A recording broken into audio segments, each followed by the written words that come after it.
సూర్యాపేట జిల్లా ఇమాంపేట బాలికల గురుకుల పాఠశాల యందు రాఖీ పౌర్ణమి సందర్భంగా విద్యార్థుల తల్లిదండ్రులను 10:30 గంటల వరకు రమ్మని గ్రూప్లో మెసేజ్ పెట్టగా తల్లిదండ్రులు పాఠశాల వద్దకు చేరుకున్నారు. కానీ పాఠశాల యాజమాన్యం నిర్లక్ష్యం వహించి వారిని లోపలికి అనుమతించకుండా వారి నిరంకుశత్వాన్ని ప్రదర్శించారు. దీన్ని తీవ్రంగా ఖండిస్తూ తల్లిదండ్రులు ఆ కళాశాల ప్రిన్సిపాల్ ని వెంటనే సస్పెండ్ చేయాలని ఈ సందర్భంగా వారందరూ డిమాండ్ చేశారు.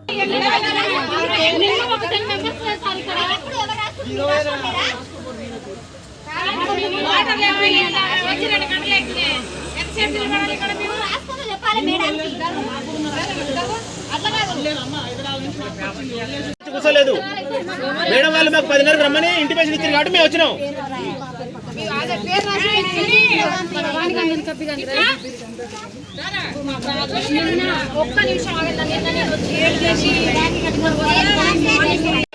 వినండి ఒక మాట, క్లాస్ టీచర్లు ఫోన్ చేసి రమ్మంటేనే మేము వచ్చినాం, మీ పల్లెకి రాలేదు.